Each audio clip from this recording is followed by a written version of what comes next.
Election commission P T I राशून senator Faisal Vawda नाअहल करार दाता है और ये बाबत दरगत में गुमा गपुतरान करने के वास्ते इस्लामाबाद के सीनियर सहाफ़ी हसीब भट्टी साहब हमरादारी करने गई। अस्सलाम वालेकुम। वालेकुम अस्सलाम।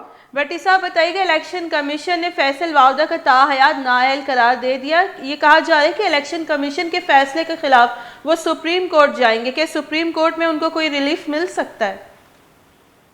देखिए, ये तो कबल अज़ वक्त है ये कहना। अगर उनके इलेक्शन कमीशन के जो पेपर्स थे जिस तरीके से उसके खिलाफ जो केस बनाया गया था 25 जून 2018 को, जो उन्होंने क्लेम किया था कि उन्होंने अपनी शहरियत छोड़ दी है, अगर तो वो पेपर्स ठीक हुए तो फिर उनको रिलीफ मिलने का इम्कान है। लेकिन इंटरिम रिलीफ के लिए वो रिव्यू कर सकते हैं। और पहले कई वाक़यात यहाँ पर हो चुके हैं। मुस्लिम लीग नून की नुज़रत को यहाँ पे नायल किया गया था अमरीकी शहरियत की वजह से। इसलिए मुझे नहीं लगता कि सुप्रीम कोर्ट से उन्हें इतना बड़ा रिलीफ मिलेगा। हसीब साहब, क्लियर ये बात नहीं है, दोहरी शहरियत रखने पर उनको नाअहल किया गया या गलत हलफ जो नामा उन्होंने जमा कराया बयान हल्फी, उस पे उनको नाअहल करार दिया गया है? क्योंकि ये बातें अभी तक वाज़ेह नहीं हुई है कि किस बिना पर, हलफ की वजह से या आया दोहरी शहरियत की, क्योंकि दोहरी शहरियत तो काफ़ी पार्लियामेंटेरियंस रखते हैं। देखिए, नहीं, पार्लियामेंटेरियन जो है वो अब कोई भी नहीं है ऐसा जिसके पास दोहरी शहरियत हो। अगर किसी ने छुपाई हो तो ये नहीं कहा जा सकता, क्योंकि पिछले इलेक्शन में तमाम पार्लियामेंटेरियन से हलफनामा लिया गया था कि न सिर्फ उनसे लिया गया था बल्कि ब्यूरोक्रेसी से भी लिया गया था, जैसे साकिब निसार के दौर में, कि अगर उनकी दोहरी शहरियत है तो उन्हें वक्त दिया गया था कि इतने अरसे के अंदर वो छोड़ दें। फैसल वाडा के हवाले से जिस तरह आपने पूछा है, मैं बताता चलूं, पूरी तफसील उसकी बताता हूं कि इलेक्शन कमीशन ने फैसल वाडा की नायली की ये दरख्वास्तें 2 साल कबल यानी कि 21 जनवरी 2020 को मुखालफ उम्मीदवार अब्दुल कादर मंदोखेल, मियां फैसल और आसिम महमूद की जानिब से दायर की गई थी।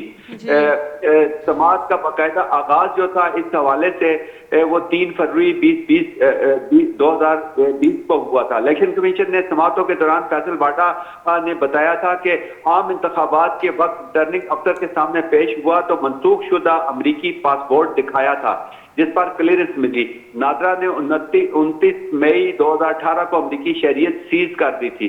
इलेक्शन कमीशन में दरख्वास्त गुजारों ने सर्टिफिकेट की फोटो कापी जमा करवाई जिसके मुताबिक फैसल वाडा ने 25 जून 2018 को अमरीकी शहरियत छोड़ी। ताहम फैसल वाडा ने इस कापी को तस्लीम नहीं किया। इलेक्शन कमीशन ने फैसल वाडा से अमरीकी शहरियत छोड़ने के सर्टिफिकेट का इस्तफसार किया तो इनका यह कहना था कि इन्हें पाकिस्तान या अमरीका के कानूनी पेपर्स वर्क का ज्यादा इल्म नहीं। दरख्वास्त गुजारों ने इलेक्शन कमीशन से इस्तदा की कि वो खुद अमरीकी सफारतखाने से सर्टिफिकेट के लिए राब्ता कर ले। तब इलेक्शन कमीशन ने यह कहकर इनकार कर दिया कि ये इसका इख्तियार नहीं। जी, हसीब भट्टी साहब, जो सेनेट में उन्होंने नोटिफिकेशन एक सेनेटर के ओहदे के हिसाब से उन्होंने दिए, वो वापस लेने के, उनकी 2 महीने की सैलरी वापस लेने और उनके सारे मरात वापस लेने के लिए जो है कहा गया है, तो इससे जो स्टेट बैंक के जो करारदाद मंजूर हुई उस पर कोई असर पड़ेगा? नहीं, इसमें मैं आपको बताता चलूं कि इनको एज ए सेनेटर से तो वर्क करते हुए नहीं पड़ेगा, लेकिन जब ये मेंबर असेंबली थे, जब ये वफाकी वजीर थे, उस वक्त इन्होंने जो जितनी मरात ली थी और जो कुछ लिया था वो सारा कुछ वापस करने का कहा गया है, क्योंकि इनकी जो नाअहली थी वो इनको मेंबर असेंबली की हैसियत से उसे चैलेंज किया गया था। ये जब बाद में सेनेटर के लिए इन्होंने पेपर जमा करवाए, वो पेपर क्योंकि उस वक्त भी केस सब जुडिस था, इलेक्शन कमीशन के पास था और अदालत इस्लामाबाद हाई कोर्ट में भी था।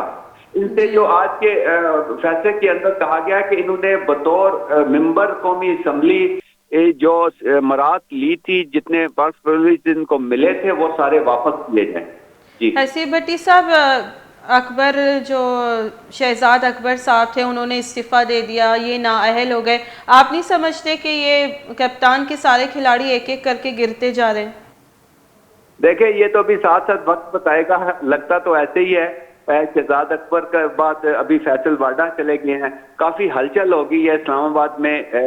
PTI की खसूसन जो हुक्मरान जमात के लोग हैं उनके अंदर کیونکہ ان کے لوگ کم ہوتے جا رہے ہیں. جیسے گزشتہ روز کی جو الیکشن کمیشن نے ان کے خلاف جو فیصلہ دیا تھا، ان کا جو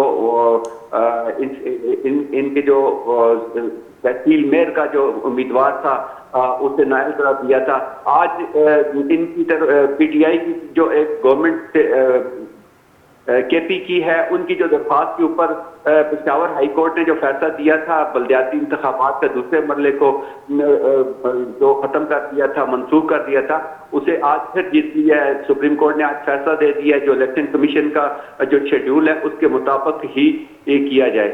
تو اس طرح لگتا ہے اسلام آباد میں کافی ہلچل اس حوالے سے ہو چکی ہے، کیونکہ پی ٹی آئی پے در پے اوپر نیچے ان کو جو ہے وہ شکست ہو رہی ہے. کچھ امیدوار نااہل ہو رہے ہیں اور کچھ استعفیٰ دے رہے ہیں، اور اس کے علاوہ جو باقی اپوزیشن لیڈر ہیں ان کی بھی آپس میں ملاقاتیں ہو رہی ہیں، ان کے اتحادیوں کے ساتھ ملاقاتیں ہو رہی ہیں. دیکھیں کیا ہوتا ہے کچھ دن، یہ جو اگلا مہینہ ہے اس مہینے کے اندر ساری چیزیں واضح ہو جائیں گی. جی بہت بہت شکریہ حسیب بھٹی صاحب. میں گما گپوتران کرنا گپتا فیصل واوڈا ہے جو اس نااہلی ہے اور آئیے بابتا میں گما گپوتران کرنا گپتا اور سپریم کورٹ یا ہائی کورٹ آئی روتے آئی اچھی ریلیف ملی بابتا ہمارا سرپدی دے گا ہوتا ہے دہا لدیمہ بری.